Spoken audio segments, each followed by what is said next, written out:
அனைவருக்கும் இனிய வணக்கம். இயேசுவை காண்போம் இறையாட்சி வழியாக மீண்டும் ஒருமுறை உங்களை நான் சந்திப்பதில் பெருமகிழ்ச்சி அடைகின்றேன். கடவுள் நம் ஒவ்வொருவரையும் ஆசீர்வதிப்பாராக. கடவுள் நல்லவர், இரக்கம் நிறைந்தவர். அந்த நல்ல தேவன் எப்பொழுதும் நமக்கு நல்லதுதான் செய்வார். நம்முடைய வாழ்க்கையில் நல்லது நடக்க செய்வார். ஆகவே எல்லா தருணங்களிலும் நாம் கடவுளை நினைத்து அவரை போற்றுவோம். பவுலடியார் சொல்வது போல, ஆண்டவருக்கு எல்லா தருணத்திலும் நன்றி செலுத்துவோம். ஏனெனில் அவர் நல்லவராக இருக்கின்றார். அவரின் இரக்கம் அளவற்றது, கடலினை போன்றது, ஆழம் அறியாதது. ஆகவே அந்த இரக்கத்தை சுவைக்கும் நாம் வாழும் மற்ற சகோதர சகோதரிகளோடும் இந்த இரக்கத்தை பகிர்ந்து கொள்வோம். இதன் மூலம் நாம் இயேசுவை போல இரக்கமுள்ளவர்களாகவும் பிறரில் இயேசுவை காண்போம். கடவுள் நம் ஒவ்வொருவரையும் ஆசீர்வதிப்பாராக. நீங்களெல்லாம் நல்லா இருப்பீங்க, ஆரோக்கியத்தோடு இருப்பீங்க என்று நான் நம்புகின்றேன். இந்த கொரோனா காலத்தில் நாம் முகக்கவசம் அணிந்து இடைவெளி, சமூக இடைவெளி கடைபிடித்து நாம் நம்மையே பாதுகாத்து கொள்வோம். இதன் மூலம் நாம் நமக்கு தொற்றை ஏற்றுக்கொள்ளாதவாறும் பிறருக்கு இந்த தொற்றை பரப்பாதவாறும் நாம் பார்த்து கொள்வோம். கடவுள் நம்மோடு இருக்கின்றார். அன்னை மரியாள் நமக்காக எப்பொழுதும் பரிந்து பேசுகின்றாள். இயற்கையும் ஆரோக்கியமும் என்ற தலைப்பில் நாம் சிந்தித்து கொண்டிருக்கின்றோம். இன்றைய நாளில் நாம் சிந்திக்கவிருக்கும் இறைவசனம் திருப்பாடல் 24, இறைவசனங்கள் 1-2. திருப்பாடல் 24, இறைவசனங்கள் 1-2. மண்ணுலகும் அதில் நிறைந்துள்ள அனைத்தும் ஆண்டவருடையவை. நிலவுலகும் அதில் வாழ்வனவும் அவருக்கே சொந்தம். ஏனெனில் அவரே கடல்கள் மீது அதற்கு அடித்தளமிட்டார். ஆறுகள் மீது அதை நிலை நாட்டினவரும் அவரே. திரும்பவும் ஒருமுறை இந்த வசனத்தை வாசிக்கின்றேன், தயவு செய்து கவனியுங்கள். மண்ணுலகும் அதில் நிறைந்துள்ள அனைத்தும் ஆண்டவருடையவை. நிலவுலகும் அதில் வாழ்வன அவருக்கு சொந்தம். ஏனெனில் அவரே கடல்கள் மீது அதற்கு அடித்தளமிட்டார். ஆறுகள் மீது அதை நிலை நாட்டினவரும் அவரே.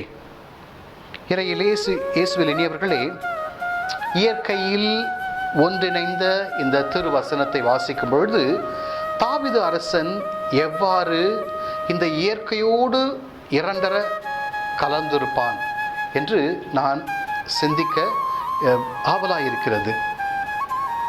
இந்த திருப்பாடலில் மண்ணுலகு, நிலவுலகு, கடல்கள், ஆறுகள் என்ற 4 இயற்கை காரணிகளை தாவீது குறிப்பிடுகின்றார்.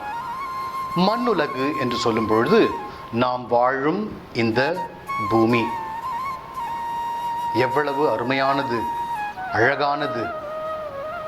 ஆனால் இன்று மனிதனுக்கு இந்த பூமியில் வாழ மகிழ்ச்சி இல்லை, விருப்பம் இல்லை.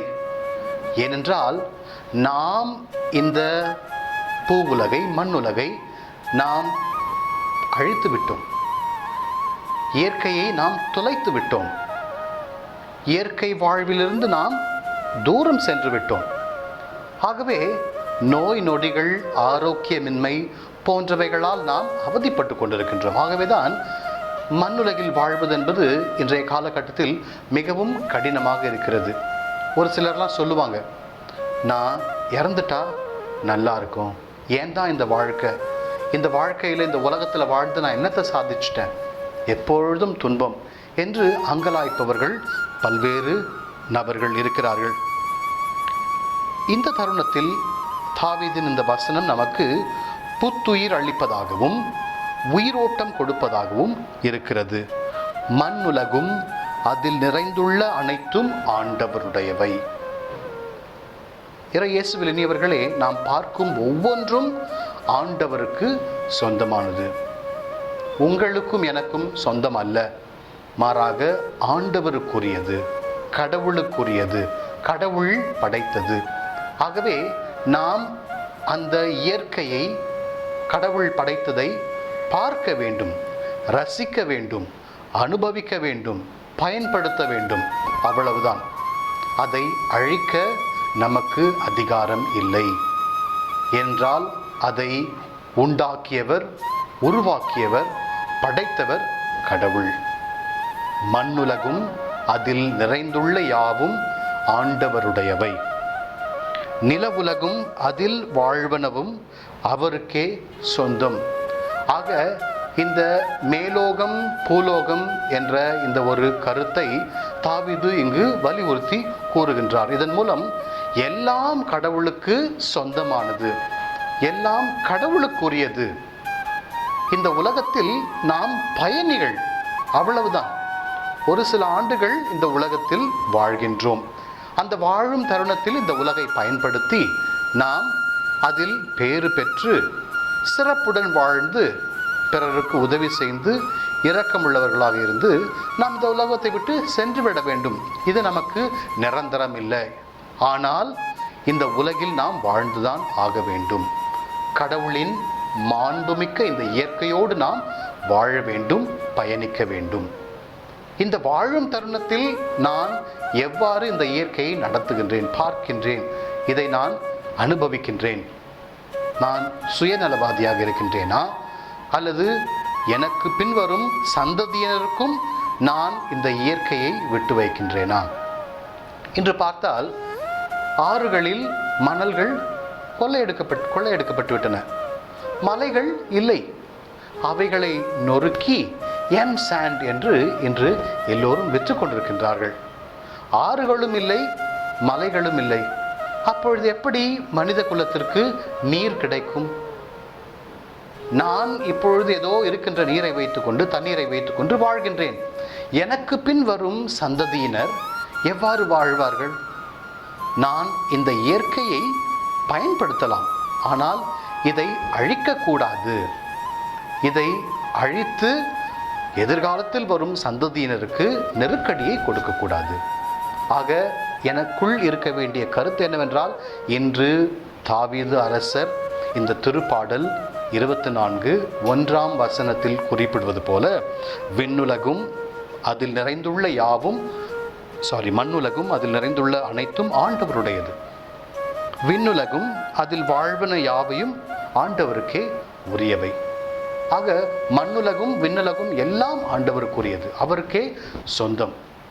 நான் இந்த உலகத்தில் ஒரு பயணி, இந்த உலகத்தை பார்த்து இதில் வாழ்ந்து கடந்து செல்லக்கூடியவன். 2வது வசனம், ஏனெனில் அவர் கடல்கள் மீது அதற்கு அடித்தளமிட்டார், ஆறுகள் மீது அதை நிலைநாட்டினவரும் அவரே.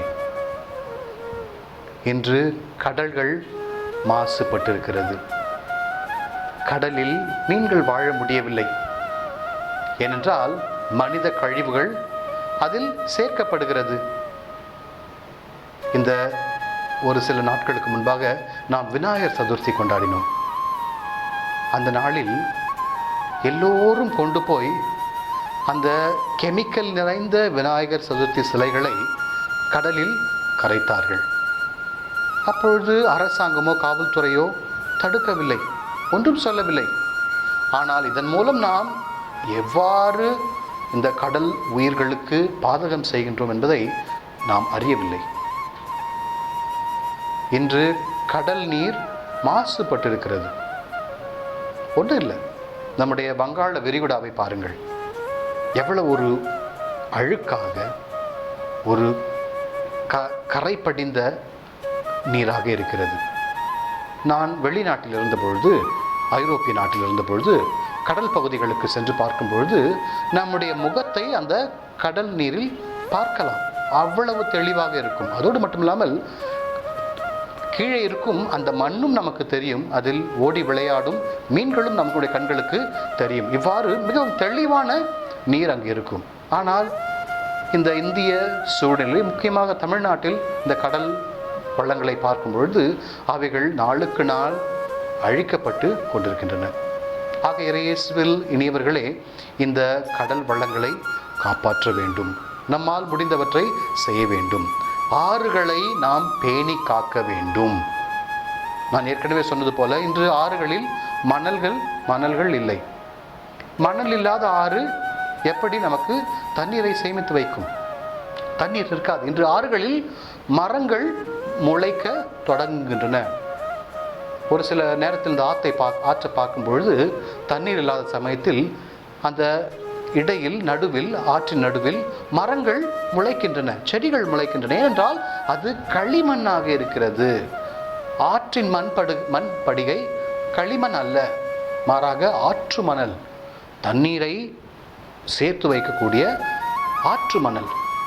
ஆகவே அந்த மணலை எல்லாம் நாம் கொள்ளையடித்து விட்டோம், விற்று விட்டோம், காசாக்கி விட்டோம். இப்பொழுது ஆறுகளில் தண்ணீர் இல்லை. இந்த சூழலில் இந்த இறைவசனம் நமக்கு மிகவும் ஒரு எச்சரிக்கையாக இருக்கிறது. ஆண்டவரின் பிரசன்னத்தை உணர்ந்து ஆறுகளில் அதை நிலைநாட்டிய ஆண்டவரை நாம் நினைத்து பார்ப்போம். அவர்தான் இந்த இயற்கைக்கு சொந்தக்காரர். ஆகவே இறையேசுவில் இனியவர்களே, நம்மால் முடிந்த அளவுக்கு இந்த இயற்கையை பாதுகாப்போம். நமக்கு முடிந்த நிலையில் நாம் இந்த இயற்கைக்கு மெருகூட்டுவோம், அழகு சேர்ப்போம். இதன் மூலம் நாமும் இந்த இயற்கையை காப்பதில் ஒரு பங்காளியாக மாறுகின்றோம். கடவுள் நம் ஒவ்வொருவரையும் ஆசீர்வதிப்பாராக. இன்றைய நாளின் ஆரோக்கிய குறிப்பு என்னவென்றால், நம்முடைய அலைபேசியை பற்றிய ஒரு விழிப்புணர்வு. இன்று எல்லோர் கையிலும் இந்த அலைபேசி, மொபைல் ஃபோன் இருக்கிறது. இது மனித குலத்திற்கு கிடைத்த ஒரு மாபெரும் அருட்சாதனம். இன்று இது மாதிரி மொபைல் ஃபோன் இல்லாத யாரும் இல்லை. ஒருவருக்கு 2-3 மொபைல் ஃபோன் கூட யூஸ் பண்ணுறாங்க, பயன்படுத்துகிறார்கள். ஆனால் இதனுடைய மறுபக்கத்தை நாம் ஆராய்ந்து பார்க்க வேண்டும். இது என் ஆரோக்கியத்திற்கு உதவுகிறதா என்று நாம் யோசிக்க வேண்டும். ஏனென்றால் இந்த மொபைல் ஃபோன் என்று சொல்லும் பொழுது இதிலிருந்து வரும் கதிர்வீச்சு, அதை நாம் கருத்தில் கொள்ள வேண்டும். அது என்னுடைய ஆரோக்கியத்தை வெகுவாக பாதிக்கக்கூடும். இரவில் நாம் நண்பர்களோடு பேசுகின்றோம், பேசிவிட்டு படுக்கையின் அருகில் இதை வைத்து விடுகின்றோம். இவ்வாறு வைக்கும் பொழுது என்ன ஆகிறது? இதிலிருந்து வெளிப்படும் கதிர்கள் நம்முடைய உடலை தாக்குகின்றன. மிக முக்கியமாக நம்முடைய மூளையை இது தாக்குகின்றது. மொபைல் ஃபோன் யூஸ் பயன்படுத்தும் பொழுது நாம் எப்பொழுதும் இடது பக்கம் வைத்து பேச வேண்டும். நம்முடைய காது ஒட்டி பேசக்கூடாது, மாறாக கொஞ்சம் இடைவெளி இருக்க வேண்டும். இடைவெளி வைத்து நாம் பேச வேண்டும். இவ்வாறு பேசும்பொழுது நாம் இதை சரியான முறையில் பயன்படுத்துகின்றோம் என்று பொருள். மேலும் உறங்கும் பொழுது முடிந்த அளவு இதை ஸ்விட்ச் ஆஃப் செய்துவிட்டு உறங்கினால் நல்லது. அல்லது இதை நம்முடைய படுக்கையிலிருந்து தூரமாக வைக்க வேண்டும், மேலே எங்காவது வைத்து தூங்க வேண்டும். அதோடு மட்டும் இல்லாமல் இந்த வைஃபை யூஸ் பண்ணுறவங்க மிகவும் கவனமாக இருக்க வேண்டும். என்றால் அதுவும் அந்த கதிர்வீச்சினை செலுத்தி கொண்டே இருக்கும். அதையும் நாம் கருத்தில் கொண்டு இரவில் அல்லது நம்மால் கூடுமான அளவுக்கு இந்த வைஃபையை ஆஃப் பண்ண வேண்டும். தேவைப்படும் பொழுது மட்டும் ஆன் பண்ணி நாம் பயன்படுத்த வேண்டும். கடவுள் நம் ஒவ்வொருவரையும் ஆசீர்வதிப்பாராக. நாம் இயற்கையோடு வாழ வேண்டும், ஆரோக்கியமாக இருக்க வேண்டும், நல்ல விதத்தில் இந்த கைபேசிகளை பயன்படுத்த வேண்டும். அதோடு மட்டுமில்லாமல் ஒரு விஷயம் என்னென்னா, இரவில் இந்த விளக்குகள் எல்லாம் அணைத்து விட்ட பிறகு நாம் இந்த கைபேசியை பயன்படுத்துவதை தவிர்க்க வேண்டும். என்றால் இதிலிருந்து வரும் அந்த ஒளியானது நம்முடைய கண்களை வெகுவாக பாதிக்கக்கூடும். ஆகவே நாம் இந்த கைபேசியை பயன்படுத்துவோம். இருந்தாலும் இன்று நான் சொன்ன ஒரு சில குறிப்புகளை மனதில் கொண்டு நாம் ஆரோக்கியமாக வாழ்வோம். நோயற்ற வாழ்வே குறைவற்ற செல்வம். கடவுள் நம் ஒவ்வொருவரையும் ஆசீர்வதிப்பாராக. ஆமென். God bless you. Hello friends. Hi everyone. I am happy to meet you again through this Looking unto Jesus, the Lord reigns. I am sure you are enjoying good health of mind and body. May the Lord protect us. May the Lord grant us good health so that we may become His true witnesses to do His work, His mission here on this earth. Today, in this nature and health, we are going to reflect on a particular verse from Psalm 24.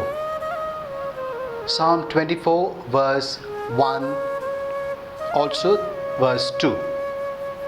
Psalm 24 verses 1 and 2. I read it for you. The earth is the Lord's and all its fullness, the world and those who dwell therein. For He has founded it upon the seas and established it upon the waters. I read it again for you. The earth is the Lord's and all its fullness, the world and those who dwell therein. For He has founded it upon the seas and established it upon the waters. Dear friends, David was a minor king, a small king. He had his own people, his own place to rule, and he acclaimed Yahweh as a true God. He always hailed and appreciated the deeds of the Lord, and he was aware that Yahweh was superior to all the other kings, and he kept Yahweh as a point of reference in all that he was doing. And he also looked at the gods of Egypt and Assyria, and there was a kind of competition, but David always kept up the name of Yahweh as something high and superior. And that is the background of this particular verse. The earth is the Lord's. The Lord is true. God is good. And He gives mercy. And He is complete. So also His creation, the earth, is complete, is full, is accomplished. And that's the point I would like to just underline. The earth is full, complete, which means you and I may have imperfections, but the earth is perfect. It is complete. There is no complaints whatsoever. It is perfect. It is absolute, because it was created by the Lord. The Creator is perfect, so also His creation is perfect. And that's the logic we see in this verse. And the world and those who dwell therein. This nature also is perfect. It has its own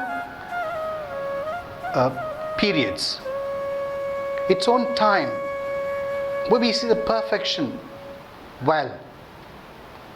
And who put this order here in this nature? God has done it. And here in this verse, David acknowledges the perfection, the fullness of God's creation. You and I have to be aware of this. God is complete, full. He cannot be incomplete, or He cannot be, empty. But rather, He is perfect. So also his deeds are. Let's remember that the nature with which we live is perfect. You and I have made this nature imperfect because of our selfishness. Cutting down the trees, stealing sand from the river, and corrupting the sea water, so on and so forth. Today there are no mountains because men have broken down the mountains and made out of the mountains sand, and it's very popular. It's being sold everywhere. If there are no mountains, if there are no rivers, how can we get water? You and I have water now. What about those who follow after us? The future generation, will they have water? I doubt. Because we have swindled everything. We have corrupted the nature. We have destroyed the mountains. And how can they have proper life, those who come after us? So let's think of those who come after us, because we are not going to be permanent here on this earth. We are just travelers here on this earth. We live in this earth for few years and then we go away. And this earth has to serve the future generation, the next generation. And I have to keep this earth for them. Not to use this earth completely for my selfishness, no. And so I have to remember the future generation, the next generation. And also the earth is complete, full, and I should, as a traveler, use it and keep it for the next generation. The second verse, for he has founded upon the seas and established it upon the waters. Today there is scarcity of water. Why? Because of our selfishness. There are no trees. If there are no trees, how can we get water? Some of us look for water here, underground. No, the water is above, in the clouds. The water we have to search there, the clouds. And those clouds are harvested by the mountains. So you and I have a great responsibility to take care of this earth and think of the next generation coming after you and me. Dear friends, let's remember that this earth is perfect. And when I plant a tree, I take part in this perfect work of God. A little flower plant that I may plant in my at home. So I create something what God did years back when He created the world. So let's take part in the creative work of God by taking care of the nature and planting trees and enhancing the nature. May God bless us all, because man cannot live without this nature. This artificial life cannot help man. We may get artificial air, this air condition, but that's not good for health. Natural breeze is good for health. Water, you take anything for that matter. So let's become natural and make the best use of the nature that is available to us. And today the health tip would be usage of mobile phones. Today we cannot think of our life without these mobile phones. It's a great gift to the human society. But if we are not careful, this can harm us. this can destroy us. Every mobile phone sends out lots of the waves, and that can affect me. The rays that come out of this or come from this mobile can affect me, and very often, especially men, we keep this mobile in the pocket here, close to the heart. So remember and imagine how it is very close to the heart, and the rays of this mobile phone can very well affect my heart. And when I answer calls, I should always keep it on my left side, and I should make sure it doesn't touch my ear, but rather there's little space between the mobile and my ear, so that the rays or the waves that come out of the mobile do not affect myself. And most importantly, when I sleep at night, I should not have my mobile close to my bed, but rather to keep it little far. Preferably, it's better to switch off the mobile and sleep. If you expect some important calls at night, I don't know what, you can keep the mobile a little far. Let's be healthy. And the Wi-Fi that you and I have at home can emit lots of waves and rays. It can, cause brain cancer. So let's be very cautious in using mobile phones. At night, once the lights are off, we are not supposed to use the mobile because of the light that emits from this mobile phone. That can very badly affect my eyes. Very badly affect my eyes. The statistics show that the children who are just below 10 all have spectacles because of their usages of mobile phone. So let's protect our children. Let's also protect ourselves. Let's use the mobile, but with a moderate and reasonable time. May God bless us all. May Our Lady protect us so that we may be always healthy and enjoy the nature. God bless you. நாம் அனைவரும் கண்களை அடைத்து ஜெபிப்போமா? எங்களை அதிகமாக அன்பு செய்யும் அன்பு தேவனே, இதோ நாங்கள் உம்மை போற்றுகின்றோம், புகழ்கின்றோம், வாழ்த்துகின்றோம். நீர் நல்லவர், இரக்கம் நிறைந்தவர் என்பதை நாங்கள் உணர்கின்றோம். ஆண்டவரே, நீர் எங்களுக்கு நல்லது மட்டும்தான் செய்ய முடியும், நல்லது மட்டும்தான் வரவழைக்க முடியும் என்பதை நாங்கள் எங்கள் ஆழ் மனதில் உணர்கின்றோம். எங்கள் ஒவ்வொருவரையும் ஆசீர்வதியும் ஆண்டவரே. நாங்கள் உம்முடைய ஆவியால் நிரப்பப்படவும் உம்முடைய ஆவியால் திடப்படுத்தப்படவும் எங்களுக்கு அருள் தாரும். நாங்கள் உம்முடைய பிரசன்னத்தை விண்ணுலகு மண்ணுலகு எல்லாவற்றிலும் மிக குறிப்பாக நீர் படைத்த இயற்கையில் காண எங்களுக்கு அருள் தாரும். ஒவ்வொரு செடியிலும் கொடியிலும் மலரிலும் கனியிலும் காயிலும் நாங்கள் உம்மையே காணவும், நிலவிலும் ஒளியிலும் நட்சத்திரத்திலும் வானிலும் ஆற்றினிலும் மலையினிலும் உம்முடைய கைவன்மையை நாங்கள் பார்க்கவும் எங்களுக்கு அருள் தாரும். இதன் மூலம் நாங்கள் எப்பொழுதும் உம்முடைய பிரசன்னத்தில் வாழும் பிள்ளைகளாக எங்களை மாற்றி அருளும் ஆண்டவரே.